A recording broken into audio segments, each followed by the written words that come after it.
Hi, நம்ம இப்போ airline frock எப்படி பண்ணணுன்றத பார்க்கலாம். அதுக்கு பேட்டர்னை ஹாஃபாக ஃபோல்ட் பண்ணிக்கணும். பேட்டர்னை டிராஃப்ட் பண்ணுறதுக்கு முன்னாடி ஃபஸ்ட்டு ஒரு பேஸ் லைன் ட்ரா பண்ணிக்கலாம். இப்போ தான் நம்ம பேட்டர்னை டிராஃப்ட் பண்ணுறதுக்கு ஈஸியாக இருக்கும். இப்போ நம்ம கார்மெண்ட்டோட லென்த்தை மார்க் பண்ணிக்கணும். இந்த ஏர்லைன் ஃப்ராக்ல பாட்டம் எட்ஜஸில் ஃப்ரில் ஃபேப்ரிக் அட்டாச் பண்ணிக்க போகிறோன்றனால அந்த ஃப்ரில்லோட லென்த்தை வந்து ஃபுல் லென்த்லேருந்து மைனஸ் பண்ணிவிட்டு ப்ளஸ் இப்போ இந்த ஃபோல்டட் எட்ஜஸ்லேயும் அதே மாதிரி ஃபுல்லாக அந்த லென்த்தை ஃபுல்லாக மார்க் பண்ணினதுக்கப்புறமா கீழே ஒரு லைனை ட்ரா பண்ணிவிடுங்க அந்த பாயிண்டில். இப்போ ஷோல்டர் மெஷர்மெண்ட் மார்க் பண்ணணும். So 0 to 2 shoulder divide by 2 அப்படின்றத மார்க் பண்ணிடுவீங்க.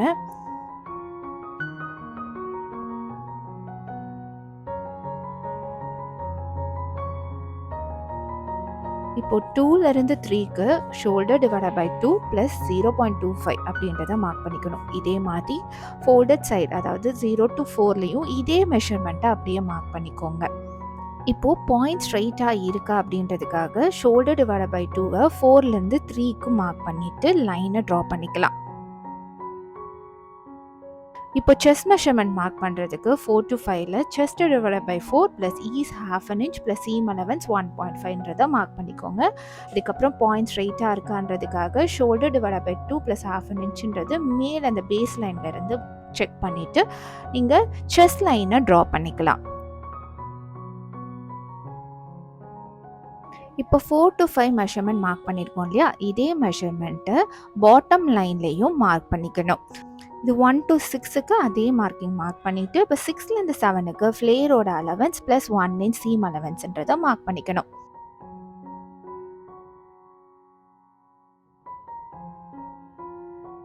இப்போ பாயிண்ட்ஸை கனெக்ட் பண்ணி ரூலர் மூலியமாக லைனை ட்ரா பண்ணிக்கோங்க. இப்போது 5 to 7க்கு நம்ம டயகனல் லைன் வரைஞ்சிருக்கோம். இந்த லைனை ஃபோல்டட் சைடில் இருக்க 4 to 1ஓட கம்பேர் பண்ணும்போது கொஞ்சம் லாங்கராக இருக்கும். அதனால் அங்கே அந்த எட்ஜஸ்லேருந்து 7லேருந்து மேலே 1.5 மார்க் பண்ணிவிட்டு கர்வ் ஷேப் ட்ரா பண்ணிக்கணும். இப்போ ஆர்ம் கர்வ் வரைகிறதுக்கு 2லேருந்து பாட்டம் 0.25 inches மார்க் பண்ணிக்கோங்க. அந்த எக்ஸ்லேருந்து 3க்கு மிட் பாயிண்ட் எடுத்துக்கோங்க. இது ஒய்ன்னு நேம் பண்ணிப்போம்.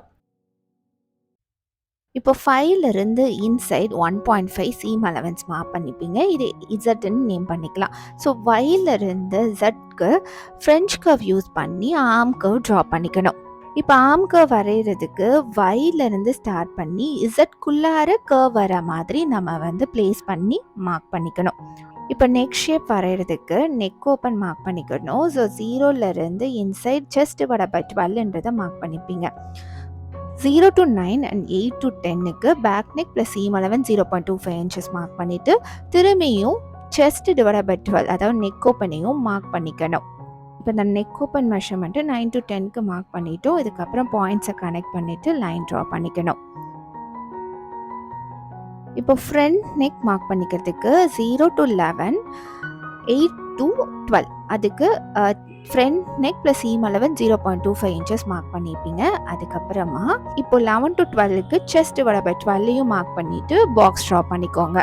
இந்த பாக்ஸுக்குள்ளார உங்கள் நெக் ஷேப்பை ட்ரா பண்ணிக்கணும். அந்த பாக்ஸுக்குள்ளாரையே நெக் ஷேப் வர மாதிரி கர்வை ப்ளேஸ் பண்ணிவிட்டு ட்ரா பண்ணிக்கோங்க. இப்போ ஸ்லோப் லைனையும் ட்ரா பண்ணிக்கணும். இதுக்கப்புறமா இந்த அவுட்டர் லைன்ஸில் கட் பண்ணிக்கலாம். கட் பண்ணுறதுக்கு முன்னாடி பேட்டர்ன்ஸை பின் பண்ணிக்கோங்க. ஃபஸ்ட்டு நம்ம அந்த பேக் நெக் ஷேப்பை கட் பண்ணிப்போம், ஸ்லோப் லைனில் கட் பண்ணிக்குவோம். அதுக்கப்புறமா ஆர்ம் கர்வில் கட் பண்ணிவிட்டு அதுக்கப்புறம் வர அவுட்டர் லைன்ஸில் கட் பண்ணிக்கலாம்.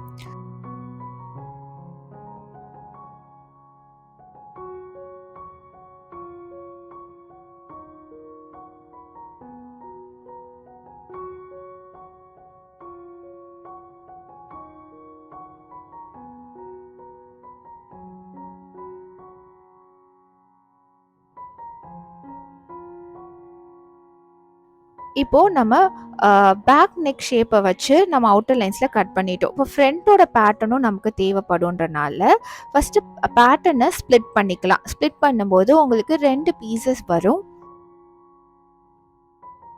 இதுக்கப்புறம் பாட்டம் பேட்டர்னை பேக்காக எடுத்துக்கணும். டாப் பேட்டர்னை ஃப்ரண்ட்டாக மாற்றிக்கணும். ஸோ ஃப்ரண்ட்டாக மாற்றணும் அப்படின்றப்போ இதில் இருக்கிற ஃப்ரண்ட் நெக் ஷேப்பை கட் பண்ணிக்கோங்க.